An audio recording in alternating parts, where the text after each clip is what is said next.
Voilà, les marines, Madeleine. Gratitude pour ta présence, gratitude pour sa présence. Alors, pour toi, ça va être vraiment important l'intégration. Déjà, en privé ou dans le groupe qui est dédié ou sur la plateforme, selon là où tu regardes ce replay. Et il y a quelques questions à se poser ou témoigner, en fait. Déposer son témoignage, c'est très important pour l'ancrer. C'est une grande clé de manifestation. Donc, tu vas réécouter ce replay, j'imagine, plusieurs fois. Et qu'est-ce qui, pour toi, vibre vraiment? Qu'est-ce que c'est? Quels codes, finalement, sont pour toi les plus importants? Est-ce que c'est la marche, de marcher un pas dans la foi, un pas dans la grâce? Comment tu vas incarner ça dans ton quotidien? Sur quoi tu as envie de t'ouvrir, de progresser? Quelle est ta prise de conscience? Où est-ce qu'il y a eu expansion de conscience? Ça, c'est important. Si tu as des questions, je suis aussi là, disponible pour te répondre et pour aller plus loin sur certains points, bien sûr, en session privée.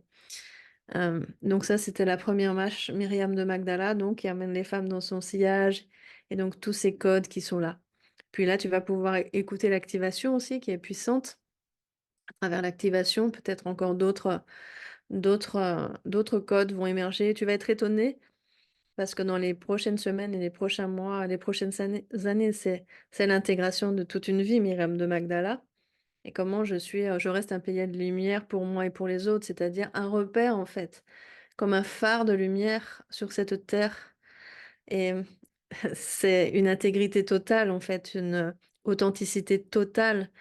C'est vraiment aller se regarder dans tous les interstices de son être et mettre de la cohérence dans tous les espaces. Donc c'est vraiment un chemin d'évolution initiatique. Peut-être que c'est celui-là qui t'appelle. Ensuite, euh, il va y avoir aussi les autres archétypes, notamment le prochain, ça va être celui de Marie. Et là, on va être plus dans la prière, les énergies des mères divines.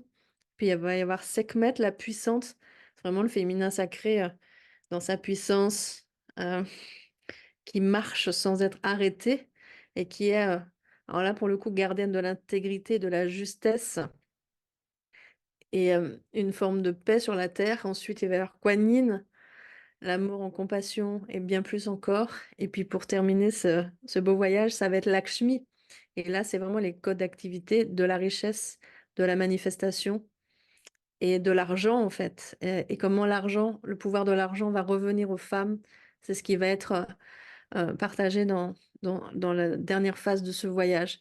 Toutes ces déesses en fait sont une déclinaison donc de la conscience amoureuse, d'une fréquence de l'amour différente et aussi une clé de manifestation, des codes différents chacune. Et donc c'est très très riche tout ce qui va pouvoir être intégré pour chacune. Merci de ton écoute et merci de ta présence.